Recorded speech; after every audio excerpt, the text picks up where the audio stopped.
Je vais vous parler rapidement de ça. Donc, si vous voulez, je vous parlais de Solana Fire Dancer qui va décupler les performances de Solana. Mais on a aussi Sig, le client de Syndica. Donc Sig, en fait, c'était un client qui est basé sur le langage de programmation Zig que je ne connaissais pas. D'ailleurs, j'ai appris aujourd'hui que Kaspa, le Layer 1 Kaspa, est programmé sur le langage Zig. Voilà. Donc, le langage C, le langage Rust, le langage Zig sont des langages extrêmement performants qui ont chacun leur petite particularité spécifique en fonction des besoins.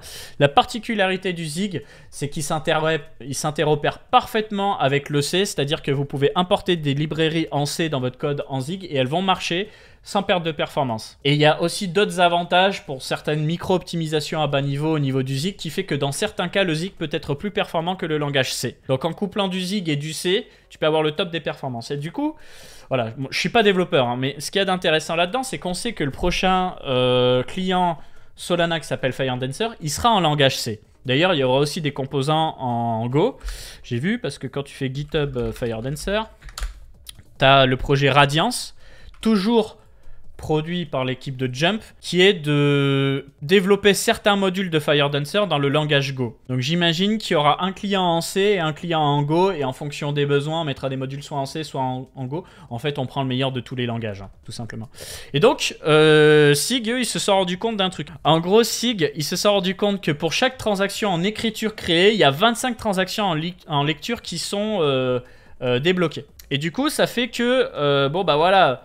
Ethereum a des blocs toutes les 12 secondes, tandis que Solana a des blocs toutes les 400 millisecondes. Donc très souvent, il y a du lag au niveau du réseau, c'est-à-dire qu'un full node ou un ERPC ou peu importe quel type de nœud peut être en décalage avec l'état en temps réel de la blockchain Solana. À cause justement du client utilisé sur Solana aujourd'hui qui s'appelle Agave et qui a un client codé en Rust, mais surtout qui a un client qui a 3-4 ans et puis... Depuis, on a appris beaucoup de choses sur la blockchain, on a appris beaucoup de choses sur Solana, donc il y a plein de pistes d'optimisation qui peuvent être faites. Et donc, voilà, qu'est-ce qu'il nous explique? Il nous explique qu'en fonction de la requête qui est faite sur un ERPC, il y a plus ou moins de lag, voilà, et qu'il y a des requêtes qu'on peut spammer à la mort comme getElse, sans qu'il y ait de lag, mais il y a d'autres requêtes comme getSignatures, getTransaction, getBlock, où on ne peut pas autant spammer. Picsou, moi je te dis... Tu connais mon biais, hein. Moi, je trouve que ce qui se passe sur Solana, c'est un banger. Il me pose la question, du coup, le niveau d'optimisation qui se fait au niveau de la blockchain, c'est ouf. Alors, tu disais pas spécifiquement à Solana, mais dans cet écosystème, de manière générale, c'est un banger. Et Solana, c'est un banger. Et oui, en fonction des requêtes qui sont faites, et bah, dès qu'on passe, par exemple, 60 requêtes par seconde pour ça, on multiplie la latence par 2,3. Ici... Tu vois, dès qu'on fait 8400 transactions, donc qu'on fait... Je vais arrêter de dessiner, on dirait un Picasso. Dès qu'on fait 8400 requêtes send transaction, c'est-à-dire que par exemple, tu es un utilisateur, tu utilises ton wallet Phantom, tu appuies sur envoyer la transaction, ça va faire une requête sur le nœud RPC un tel ou un tel, et ben au bout de 8400, la latence, elle explose en fait. Ce qui fait que là aussi, il y a des vecteurs de latence. Et du coup, bah, l'idée avec Fire Dancer, c'est que pour les clients validateurs, peut-être que Fire Dancer sera plus optimisé. Pour les clients RPC, qui sont des interfaces entre vous, votre wallet et la blockchain Solana, bah, peut-être que le client SIG sera plus optimisé. Et donc, on choisira un client en fonction du besoin. Tu vois. Voilà, donc ils ont vraiment benchmarké au poil de cul les requêtes. Ils se sont rendus compte qu'en fait, les requêtes les plus utilisées, bah, c'était surtout celles-là. Get account info, get multiple account, get signatures, get transaction, get token account. Et du coup, ils se sont dit, bon bah voilà, maintenant qu'on a identifié ces grosses transactions, qu'est-ce qu'on fait? Ensuite, bah, on sait qu'aujourd'hui, Ethereum a pléthore de langages de programmation. C'est pour ça qu'on parle de language diversity, parce qu'entre les clients de consensus et les clients d'exécution, on a du Rust, on a du NIM, on a du TypeScript, du C++, du C#. MicrosoftNet, c'est le C#. Golang, Java. Sur Solana, pour le moment, on a du Rust. On va avoir du C avec Fire Dancer. On va avoir du Go avec Fire Dancer. Et on va avoir du Zig, du coup, avec Syndica. Du coup, on va se mettre bien. Question dans le chat. Comment on est rentable en tant que RPC? Eh ben, tu n'es pas rentable sur la blockchain. Tu es rentable pour des clients institutionnels et d'autres applications qui exploitent tes RPC. Tu vois, je me suis amusé typiquement... à regarder un petit peu qui utilisait le client d'exécution RETH. Je suis tombé sur Merkle. Regardez. Merkle, qui est apparemment un client qui... Enfin, un produit qui permet de se protéger de la MEV en proposant un mempool privé pour Ethereum, la BSC Base Polygon. Et eux, ils bossent du coup avec Polygon, etc. Tu vois. Et donc, je suis allé sur... T'as ça. Alors, ils nous disent... Bon, je les crois sur parole, moi, j'y connais rien. Ils nous disent protection contre la MEV, vie privée, archivation des données 2 à 3 fois plus rapide, pas de latence pour 25 requêtes par seconde, capacité de plus de 4000 requêtes par seconde. Et ensuite, on peut voir les prix.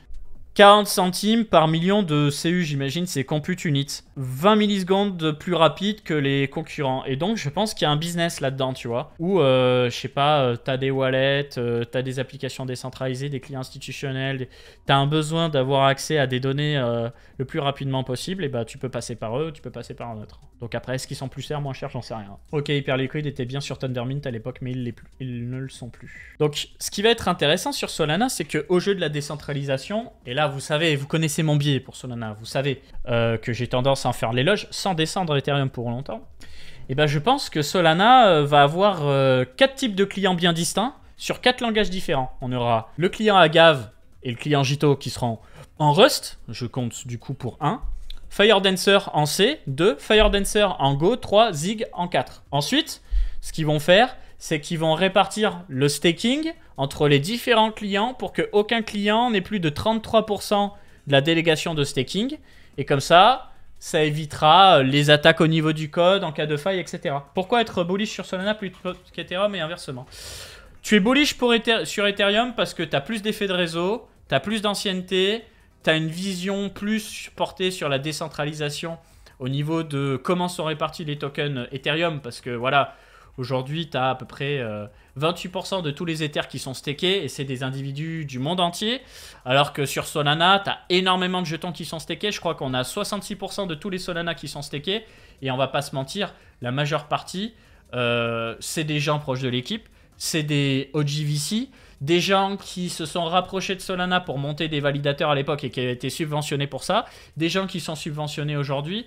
C'est pas le Pékin moyen qui monte un validateur de lui-même. Donc, t'as pas le même niveau de décentralisation, si tu veux. Voilà.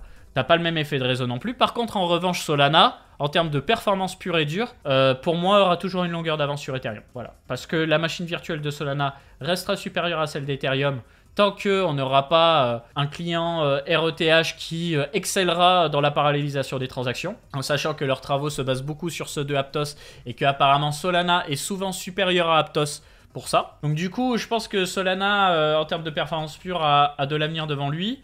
Après, c'est une question de, voilà, il y a un ETF Ether, il n'y a pas un ETF Solana. Ether, c'est worldwide. Solana, c'est très à l'américaine, même s'ils ont des fondations un petit peu partout. Tu peux jouer tes billets l'un comme l'autre. Moi, personnellement, je suis à 50-50 aujourd'hui. Donc, je me dis qu'Ethereum, tu as plus de sécurité, mais Solana, tu as potentiellement plus d'upside et plus de downside aussi en cas de problème. Ethereum n'est jamais tombé en panne. Solana est déjà tombé en panne. Mais Solana, par la diversité de ses clients, ne devrait plus tomber en panne. Pourquoi? Parce que les clients en Rust, Jito et Agave de Solana, sur Linux, c'est considéré comme un grand processus. Quand on va passer sur Firedancer, tous les modules, donc les modules réseau, les modules d'exécution, les modules de consensus, etc., seront décomposés en plein de petits processus. Donc si on a un qui tombe en panne, il y a juste à tuer le processus et le relancer sans faire tomber en panne l'intégralité du réseau. Ça facilite le monitoring, ça facilite la relance, ça facilite les optimisations. Voilà. Ton est tombé en panne, tu en penses quoi? Eh ben Ton, logique, je crois qu'il faut aller sur Deton. On a fait un article hein, d'ailleurs sur Ton, si jamais Coineconomy Ton. La promesse de Ton, c'est comme pour Near Protocol et Avalanche et d'autres, c'est d'avoir un scaling horizontal avec des sous-réseaux. Et le truc, c'est que... Attends, c'est où qu'on parle de Workchain? Voilà, Workchain. Ton est censé avoir de multiples sous-réseaux. Donc, tu as le réseau principal qui s'appelle la Master Chain. Ensuite, en dessous, tu es censé avoir plusieurs Workchains qui sont différents sous-réseaux. Et en dessous des Workchains, tu es censé avoir des Chart Chains qui sont encore des plus petits sous-réseaux. Sauf qu'en fait, ça, c'est la promesse sur Wallpaper. Dans les faits, tu as une Workchain, tu as un réseau. T'as la master chain, en dessous une workchain, basta. Donc du coup, on a spammé la workchain, on n'était pas capable de répartir la charge sur différentes workchains, le réseau il a implosé, et ben maintenant, la prochaine fois les gars, déployez les workchains comme vous nous les avez promis, et puis on espérera que ça tiendra. Mais ouais, au bout de 280 transactions par seconde, ça a sauté. Alors qu'on nous en promettait 55 000 ou je sais pas quoi. Et en moyenne, on est à 120. Voilà, donc pour ceux qui le savent pas, c'est tombé en panne pendant quelques heures et ça a mis du temps à revenir. Et quand c'est revenu, ça a galéré un petit peu à construire des blocs. Donc pour le moment, douche froide hein, pour Ton. Hein.